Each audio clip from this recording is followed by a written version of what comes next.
Oh, where'd you go?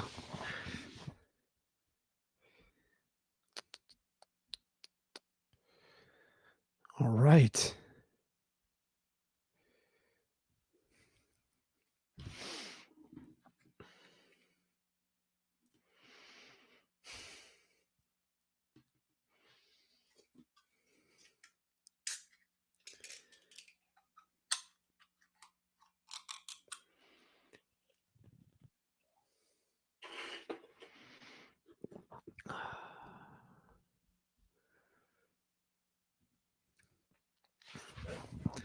All right, guys. Happy New Year. Happy New Year. First of the year today. It's usually a rest day for me, but today we actually got a pretty long run in.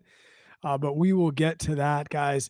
I want to thank you so much for listening. If you're here in the live stream, we live stream every single Monday night at 8 o'clock. We did miss last week because it was Christmas, but back to our regular 8 o'clock on Monday routine. If you're listening over on Spotify or anywhere you stream your podcast, thank you so much for listening. If you could leave a review, that'd be great in helping to grow a small little channel like this. But I really want to talk about actually the last 2 weeks of training. Like I said, because we did take last week off. So we can talk about that. A little bit of a injury issue that I was dealing with that I definitely want to clear up because I figured out how to fix it. And I definitely want to make sure that you know how to fix it if you come into the same exact thing. I signed up for another 100 today. So we'll eventually get to that and exactly what I signed up for. And then we'll get you out of here.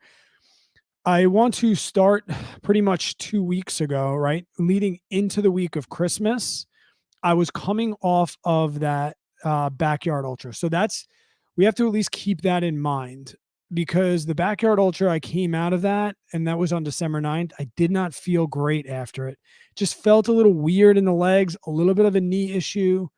And that knee issue was like moving around. So I didn't know. So coach was like, hey, let's just get 35 miles in and we'll be good to go. And that's the last time we spoke. I was shooting into that 35-mile week. And during that week, I got right there. We had a nice rest day on Monday, which is the last time we spoke, which was way back. What day was that? That was the 18th. And then I pretty much had a block the entire week where I ran 5 miles every day. Ran 5 on Tuesday, Wednesday, and Thursday. Nice and easy.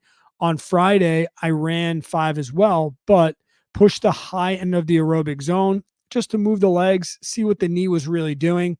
Before Saturday, we got in a 10-mile run. And then Sunday, Christmas Eve, we got in a 5-mile run. That got me 35 miles for the week. And I was happy with that. But the knee, it was just, I know now like I know what runner's knee is.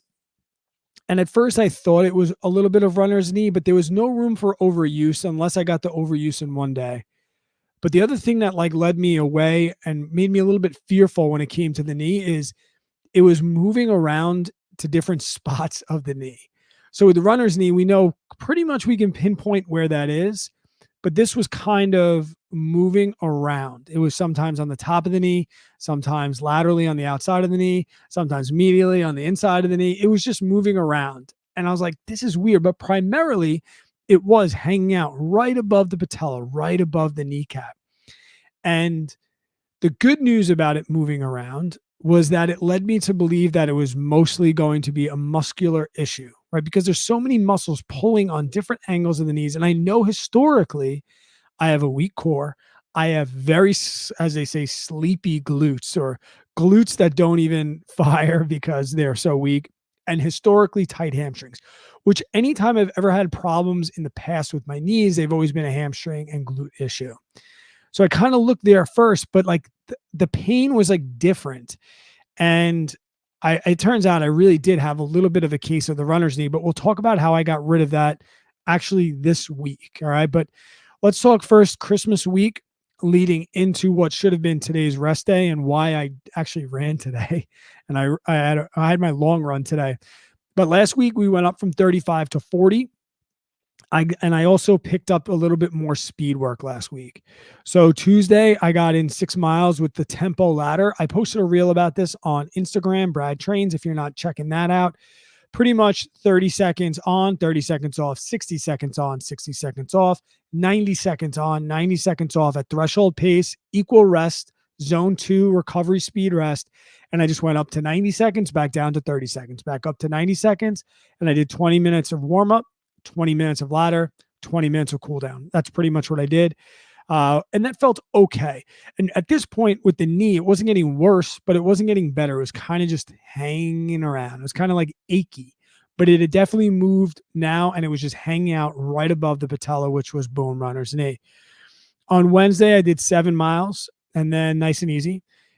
Thursday, fartleks, which if you don't know is speed play. So those are essentially like little intervals, but those little intervals can be sprinkled in wherever you want them. They don't necessarily need to be fixed.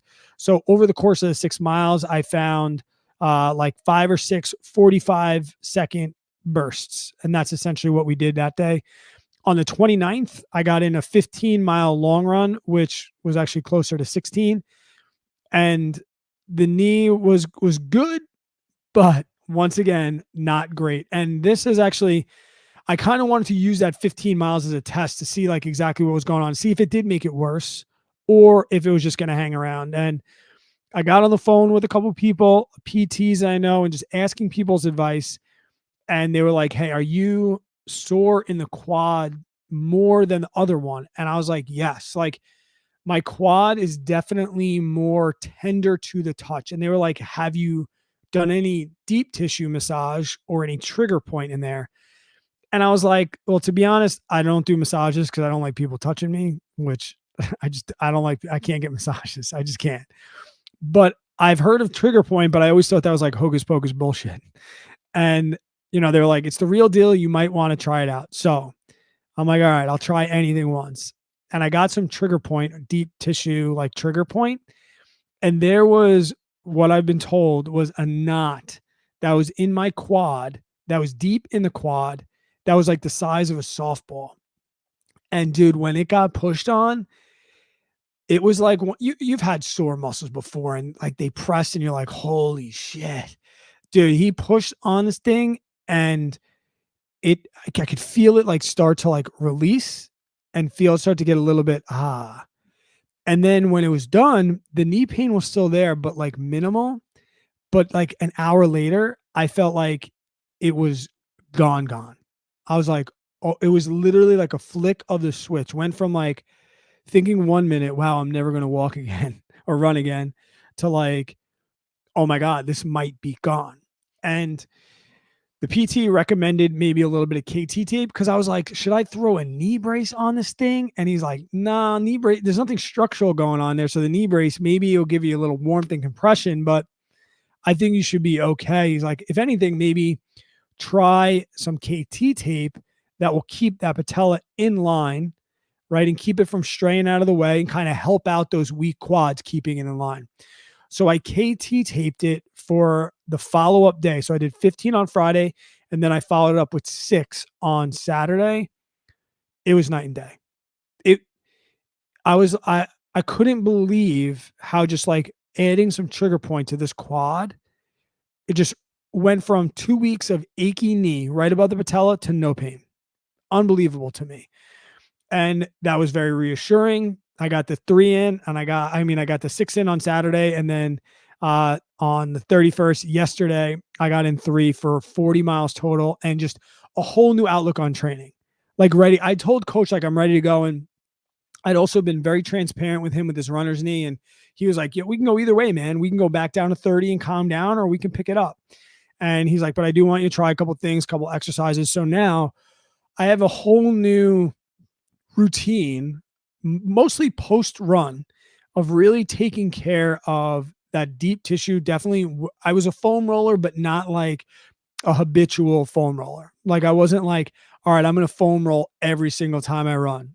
Now I'm spending 15, 20 minutes doing dynamic stretch. Flow state yoga was something I did every once in a while. Definitely doing that every single day now. So those are some things that I've changed since the last time we spoke. Really been focusing on foam rolling, dynamic stretches, and incorporating still that strength work. When the knee was bothering me, I was like, maybe we shouldn't do strength, or maybe I should back off squats and things like that. Once I knew we were dealing with like a muscular issue, there was no problems with tendons, ligaments, meniscus, none of that. It was all okay. Well, now we can strengthen this knee, right? Because that's going to help. And if you've ever had runner's knee, you've looked it up. I'm here to tell you that you did the same research that I did, and you saw people doing like clams and glute engagement, and you rolled your eyes and you're like, come on, you don't understand what this pain feels like. There's no way this pain's going to go away from a little bit of foam rolling. Well, I'm here to say a little bit of foam rolling, and I got trigger point, but I'm sure deep tissue massage, it knocked it out.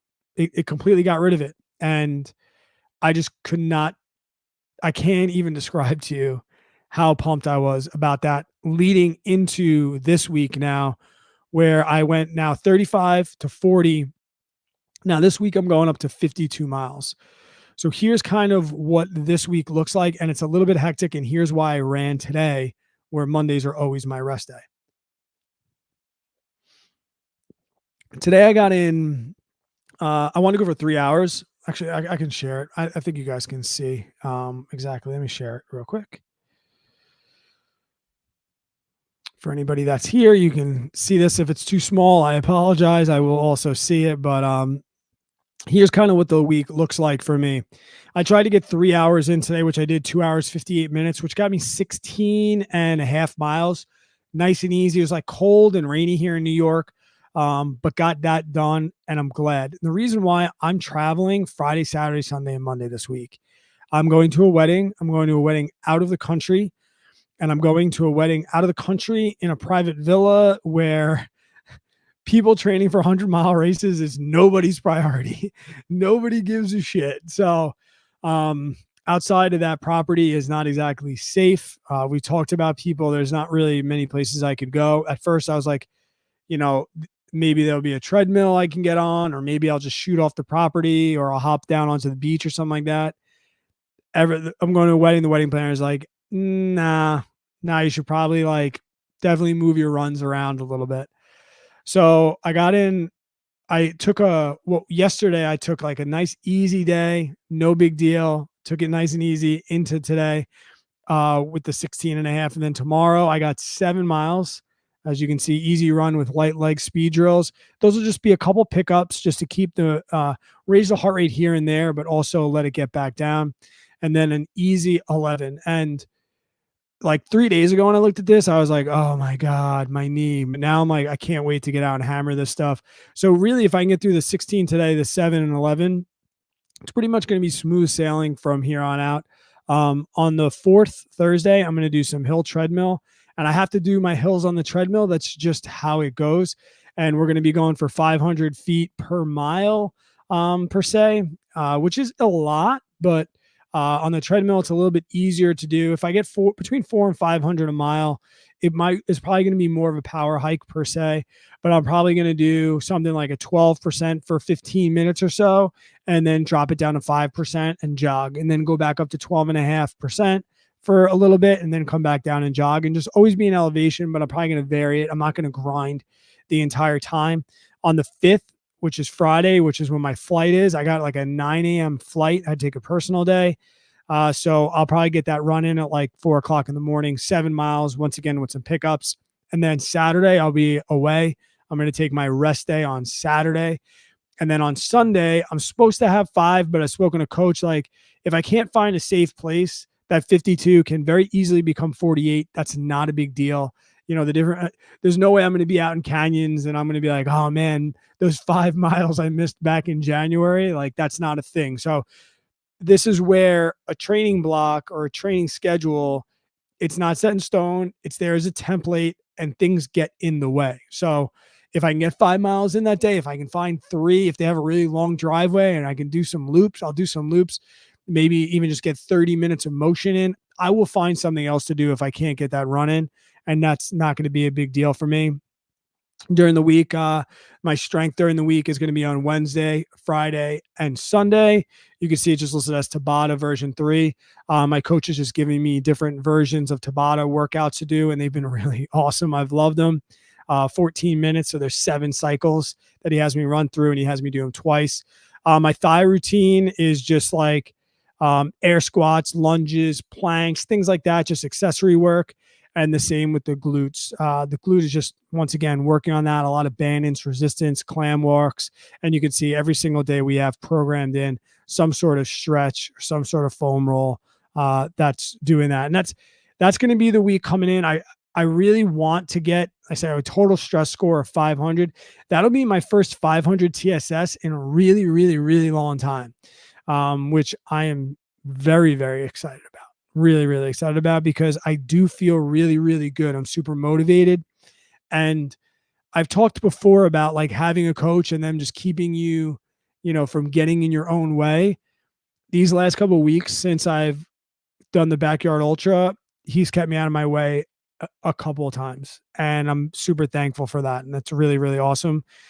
And that's given me the confidence now. I signed up for the Javelin 100 on October 26th. So that'll be the end of the year fall race. That's pretty much filled up my entire year so far between my own personal races. And then during the summer months, I'm going to be doing a lot of crewing for friends. I'm going to be doing a lot of helping people achieve their goals. And that's going to start next month in February 4th or 5th. I'm going down to Jacksonville, Florida. My best friend JJ is running his first marathon. And I said, dude, I will be there. So I'm going to go down there and pace him to maybe like a 5-hour marathon. He's pretty new to running. It's going to be awesome. And then pacing I'm pacing the Jigger Johnson, the Bighorn 100, Crazy Mountain 100, maybe Bigfoot 200. If Jacob gets in off the waiting list, I'll go out there and force him to let me be on his crew so I could check that race out. And still waiting to hear about the Arizona 300. That is something that if it lines up with my spring break in April 2025, I'm in. That's going to happen. So that's kind of really what's going on right now. And yeah, I'm so happy. I guess the knee thing and really what I want the takeaway to be is don't freak out, take a deep breath, use your resources, go to the doctor if you need to. But not every thing that you feel is going to be season ending, life altering, things like that. So 16 weeks out from Canyons, very, very happy with 50-mile weeks. I have no idea how high coach is going to have me go, but that's the beauty of hiring a coach is I don't have to think about things like that. I don't have to think about, like I do with my own athletes of where we're going to get them as far as fitness wise. Speaking of my athletes, I had a guy PR's 5K today training for a 10K and his first half marathon. Michael, great job, buddy. If you happen to catch this, it's awesome living vicariously through you and everybody else on the team. The team is growing at an exponential rate. Might have to start saying no to some people soon just so I can make sure that I give everyone the proper attention that they need. But that's it. That's really all I got. The small crowd tonight. I know it is New Year's Day. A lot of people going back to work. But with the 3 or 4 of you that are here, if you have any last minute questions, I will take them. I can't really think of anything else that's changed. Oh, here's something that's changed. I tried the honey or the stinger waffles. All right. I got the sample pack. Bang, bang. I've loved every single flavor. I got to try honey. So far, I've tried the honey. Not sponsored, by the way. I've tried the honey. I did caramel, salted caramel today, which was really, really good. Cinnamon, as to be expected, just tasted really, really good. And their cookies and cream tasted like maybe like an Oreo, but been pleasantly surprised. Like I said, not sponsored. Another thing, more along the lines of not sponsored, but I joined the athletic brewing team this year. They brought me in as an ambassador. That's actually what I'm drinking right now. I just passed 1 year of sobriety. So I am now sober over 1 year, which I never thought I'd ever say. So if you are looking to try, if you're doing dry January or you are NA beer curious, you can use code Bradley F, BRADLEYF 20 to get 20% off of your first Athletic Brewing online order. I don't get paid for that. They compensate me in other ways. Like they'll send me t-shirts or they'll send me free beer or something like that. So you get 20% off. I do not get paid. So it's not like that, but I definitely wanted to spread the knowledge of NA beers. What's up, Mike? Corey, how you doing, buddy? Happy New Year. I wanted to spread the NA beer vibes, and I was blessed enough to have them bring me onto the team. So we'll be talking about them a lot as I continue sobriety through 2024. Now that we are in this year, it's weird to talk. And now, like, the 2024 goals, even though the timeline hasn't changed, the 2024 goals have now just, they feel so much more real than they did last week. And I can't wait to get down to Jacksonville and do that marathon with JJ. And I can't wait. One of those things, I'm doing rim to rim to rim, which I've talked about. And I just can't wait. I'm doing rim to rim to rim with the guys from Recovery Strong, Taylor Spike, and it's just, I have no words. It's just, I'm so excited. I've been in the Grand Canyon. I've hiked down a little bit, but the thought of, once upon a time I hiked down a little bit and then had to get out of there, to trying to go rim to rim to rim in 15 or 16 hours or so in a tune up for 100-miler the following month. I never thought I could be in that position. Yeah, Mike, they're popping up, and they're brewed here on the East Coast and on the West Coast as well. And yeah, I've met a couple of them I didn't like, but that was true for any beer. So I'm drinking their hazy IPA right now, and I like that one. And I'll just drink their light. I like their Radler in the summer. But yeah, no, I've tried a bunch, and I've always been bringing them to places. So the people that are close to me that have seen my sobriety over the last year, they've all tried them. But I'm not one to like bring stuff to the public, because that's not like my style unless I'm really into it. And I say no to a lot of things, trust me. And this was one I definitely didn't want to say no to. Yeah, the Run Wild is very, very good. Get the stout online. There you go. You don't even have to go to the store. It comes in 3 days, and you get 20% off. Bradley F 20%. So yeah, you can get the stout online, I believe. And they just made a new one. The one that I just bought, which hasn't come yet, is their new like blueberry. I'm interested to try that. I was huge into sours when I was drinking my old brewery Dubco. We were known for making incredible sour and wild ale yeasts beers, and I miss those sometimes, but I definitely don't miss being hungover. And getting up today and running 17 miles was just the icing on top, if you want to say that. But that's a quick, easy recap. Trying to think of other things that I would like you guys to know about.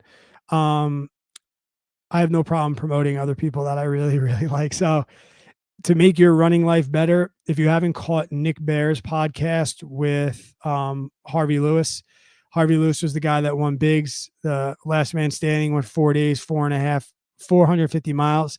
He just posted that. I'm a big fan of Nick Bear, his podcast, and that was an awesome episode. That's what I listened to today on my run. So if you're looking for a long run podcast, that might be a good one to check out. If you're looking for a quick, easy video and you just want to be fired up tonight, Nick Bear just posted his marathon when he went 240, 239 or something like that. That dude just fires me up. He works hard, and it was good seeing his coach talk about how disciplined he is. Sally McRae's Moab 240 video just came out. You should probably check that out if you want to be a runner and you really need some dope things to listen to. But that's pretty much what's going on in my life and what I'm listening to. Short week. I don't know if we'll have a podcast next week. It depends on when I fly home. I'm flying, like I said, international. So depending on when I get home and get my kids and get used to the time zone, maybe I'll be up. Maybe it'll be a little later, or maybe we'll push it to a rest day Tuesday. I appreciate all of you guys, as always, for joining me. And I hope you guys continue to reach your goals. If I can help you reach your goals, DM me on Instagram, Brad Trains.